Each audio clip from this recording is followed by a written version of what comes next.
Heart के patient के लिए डाइट और एक ज़ीरो कुकिंग ऑयल का हमारा कॉन्सेप्ट है। ये बड़ा अहम रोल प्ले करता है।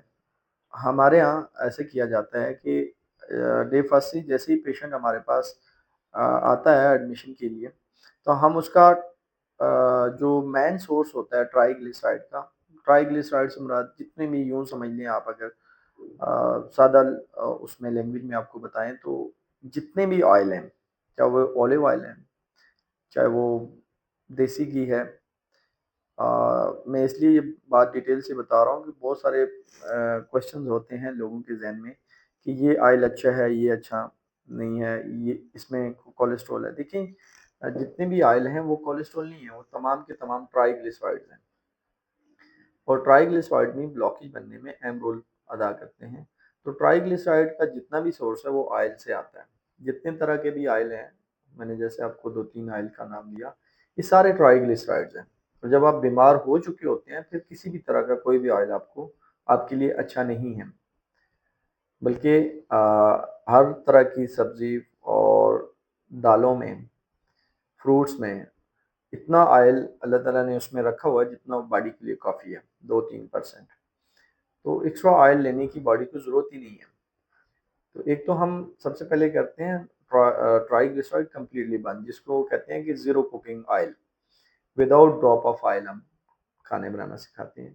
फिर उसके बाद डाइट जो है वो भी बहुत इम्पोर्टेंट रोल प्ले करती है ब्लॉकेज को घटाने में या उसको इवन रिवर्सल में भी। अगर आप लंबे टाइम तक सही डाइट फॉलो करते हैं तो ना सिर्फ प्रिवेंशन में काम आती है बल्कि जो ब्लॉकेज आपकी बन चुकी होती है उसको भी काफ़ी हद तक उसमें रोल प्ले करती है रिड्यूस करने में भी। तो डाइट का इम्पोर्टेंट रोल है। कोलेस्ट्रॉल जो है वो ट्राइग्लिसराइड नहीं है और ना ट्राइग्लिसराइड कोलेस्ट्रॉल है। तो इस बात को समझिएगा।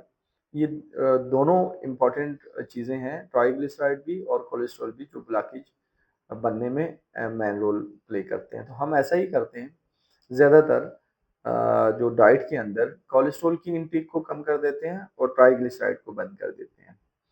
तो जिससे ये होता है कि ब्लॉकेज, जहाँ तक ब्लॉकेज बन चुकी वो तो बन गई, अब नई ब्लॉकेज ना बने उसके लिए जो मेन, जैसे मैंने बताया कि 7-8 मेन फैक्टर हैं जिनकी वजह से ब्लॉकेज बनती है और कुछ ऐसे हैं जिनकी वजह से स्पीड अप होती है, जिनकी वजह से बनती है उनमें ट्राइग्लिसराइड, कोलेस्ट्रॉल, स्मोकिंग है, ओवरवेट है, हाई ब्लड प्रेशर है। तो इन सारे फैक्टर्स को हम कंट्रोल करते हैं ताकि जो बीमारी जिस नौइयत तक पहुंच चुकी उसको वहाँ स्टॉप किया जा सके, वहाँ से आगे ब्लॉकेज ना बढ़े। तो उसके लिए बहुत ज़रूरी है दवाइयों के साथ-साथ और अपने इलाज के साथ-साथ कि आप अपनी डाइट को बेहतर रखेंगे, आप कोलेस्ट्रॉल, ट्राइग्लिसराइड की इनटेक कम करेंगे, तो आप जल्दी आपकी बीमारी ठीक होगी। ब इवन जो बीमारी जो ब्लॉकेज बन चुकी है, वो रिवर्स भी होना स्टार्ट हो जाएगी अगर आप लंबे अरसे तक अपनी डाइट को प्रॉपर रखते हैं, मेडिकेशन प्रॉपर करते हैं और साथ में थेरेपी और डिटॉक्स करवाते हैं। तो आप जो है काफ़ी हद तक रिवर्स होके जाते हैं।